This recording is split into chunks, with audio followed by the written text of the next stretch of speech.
जो हमने इनाम घोषित किया है रामजीलाल सुमन सपा सांसद को, जो भी मारेगा 25 लाख रुपए देने का इनाम हमारा संगठन करेगा। और समय से पहले हमें हमारा भी टकराव हो जाता है तो सीधी गोली हम भी मारेंगे उसमें।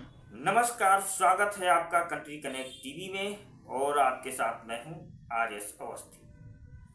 2027 का विधानसभा चुनाव उत्तर प्रदेश का जैसे जैसे नजदीक आता जा रहा है, राजनीतिक उथल पुथल और बयानबाजी लगातार तेज होती जा रही है।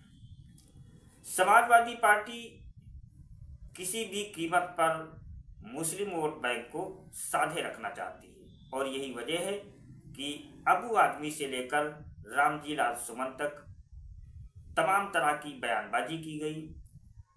अबू आदमी ने जहां औरंगजेब को महान दयावान और परोपकारी प्रजाहितकारी टाइप का राजा बताया, तो वहीं जियाउर रहमान बर्क जो इनके समाजवादी पार्टी के और अखिलेश के दुलारे सांसद हैं, इन्होंने महान क्रूर और हिंदुओं का कत्लेआम करने वाले गाजी को सूफी संत बता दिया। अब रही सही कसर पूरी कर दी रामजीलाल सुमन ने, जिन्होंने राणा सांगा को गद्दार कह दिया। और ये सब इसलिए किया जा रहा है, कई राजनीति के जानकारों का मानना है कि ये सब बयानबाजी यूं ही नहीं की जा रही, ये सब वोट बैंक को साधने की कवायद है। और इसी के तहत रामजीलाल सुमन का ये बयान आया है, क्योंकि रामजीलाल सुमन ने जिस तरीके से राणा सांगा को गद्दार बोला, वो कहीं न कहीं जातीय संघर्ष और जातीय विभाजन को जन्म देता है। और जिस तरीके से उन्होंने कहा कि हम इस पर माफी नहीं मांगने वाले हैं, तो वो इस बात को भी दर्शाता है कि वो समाजवादी पार्टी इस विवाद को लंबा खींचना चाहती है, ताकि ठाकुर और दलित आमने सामने हो जाए, जिसका समाजवादी पार्टी को चुनाव में फायदा मिले। और रामजीलाल सुमन के बयान से एक चीज और साबित होती है कि उन्होंने बाबर के सामने राणा सांगा को छोटा करके रखा है और बाबर को बड़ा कर दिया है। तो ये सब बयानबाजी हो रही है। और जिस दिन से रामजीलाल सुमन का ये बयान आया है, पूरे प्रदेश में या कह लीजिए पूरे देश में उथल पुथल मची हुई है।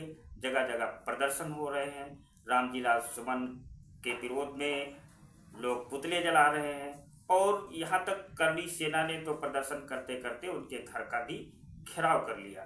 तब से लेकर आज तक रामजीलाल सुमन के बयान पर माहौल गरमाया हुआ है, बवाल थमने का नाम नहीं ले रहा है।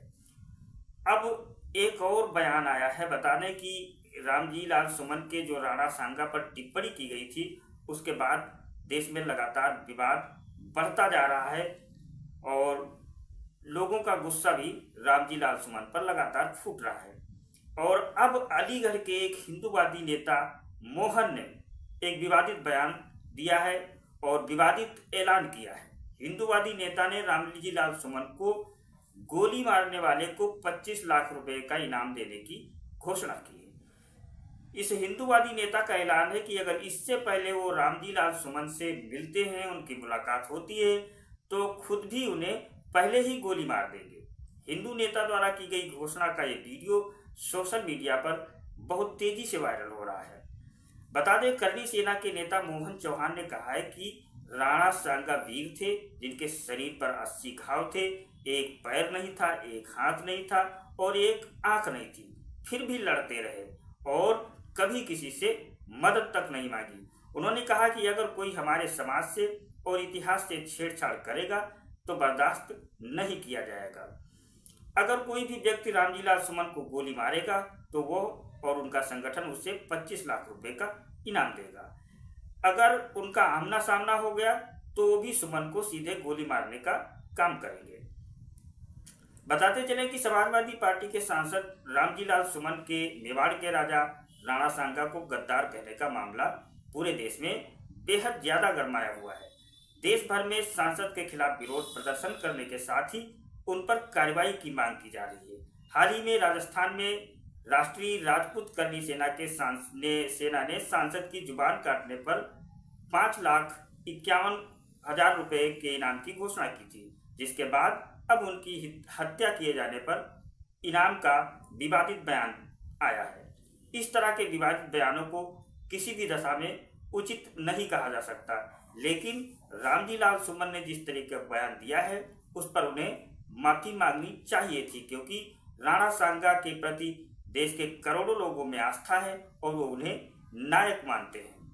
और रामजी लाल सुमन ने जिस तरह से माफी मांगने से इनकार किया है उससे लगता है कि समाजवादी पार्टी इस विवाद को ठंडा होने देना नहीं चाहती और इस विवाद को लंबा खींचना चाहती है, ताकि दलित और ठाकुर के बीच जो संघर्ष पैदा हो उससे दलित वोटों को समाजवादी पार्टी की तरफ लामबंद किया जाए। आप क्या सोचते हैं? आप अपनी राय कमेंट के माध्यम से हमें जरूर बताएं।